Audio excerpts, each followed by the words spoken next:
Special guest, Shri.W.Kanlong,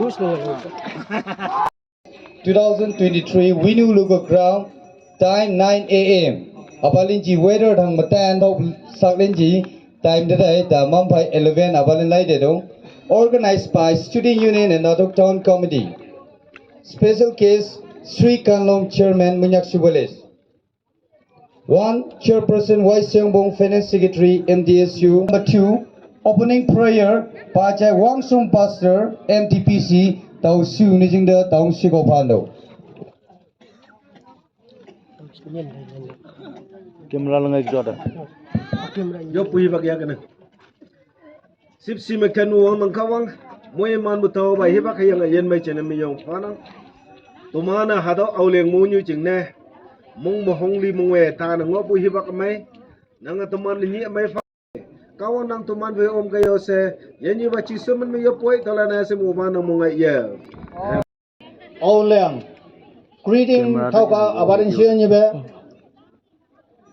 Abama Cindy khai signature. Oh ngakharabra je signature. Haibo Monyakshu Council Chairman phải mà tao phải mô cho haibo hết căng brai gì căng bra đến phải mà vi xem đêm phải mà hết tu ba si Monyakshu hết qua đó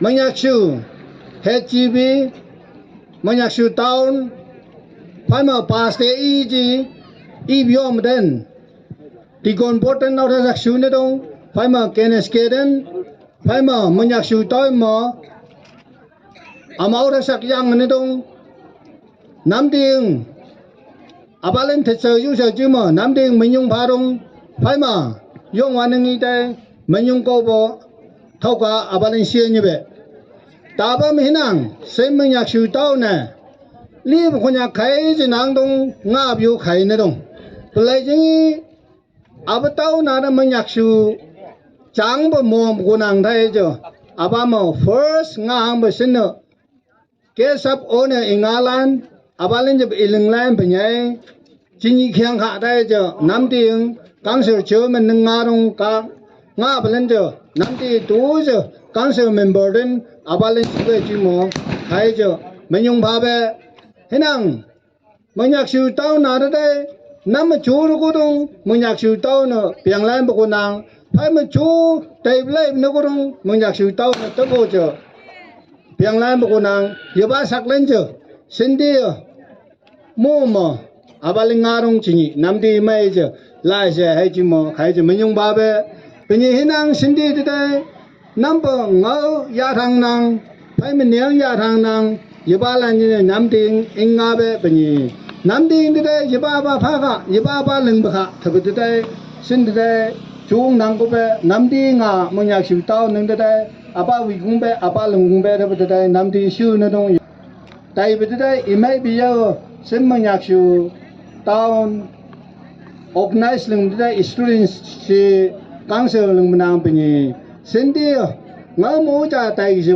đây chú lấy giờ đi bắt đầu xin sau abalin jo kamaji nangba abamo mambo kesap owner W.Kanlong Vice Chairman Monyakshu penye nang chan abamo yung hai nang ma insye nyebe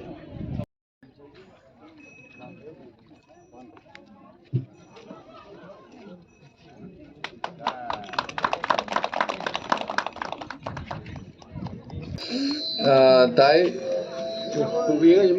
El siang mung TV.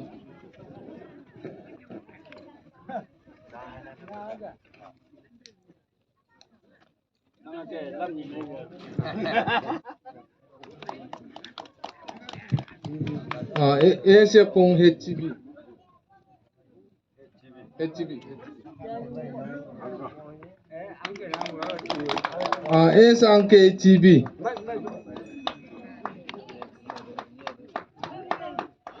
Siyong PGB.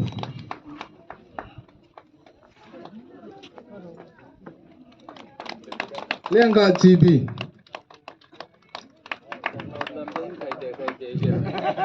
Kayong La Council Secretary.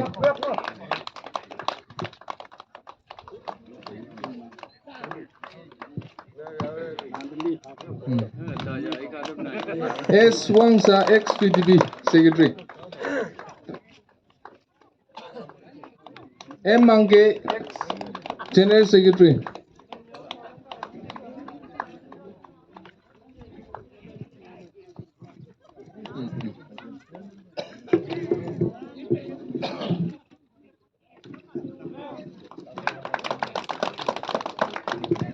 Nang abam lang phá giờ đông bình mang khá thì sẽ phải một người dân tới đây bên ngao thằng giờ đông em phá cả để cho anh xem như bỏ thâu mai. Case. Tamat team mamang nyam ba abalin jipa na dong Japan ni sakpaim sa wi ji abalin jimba. Presented to organizing team rupees 1,000 by M Anke teacher. Presented to organize team rupees 1,000 by K Yong La Council Secretary.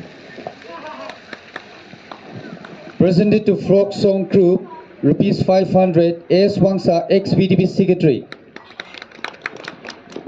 Presented to Frog Song Group rupees 500 by Siyong BDP. Presented to Frog Song Group rupees 500 by L Siapong GB.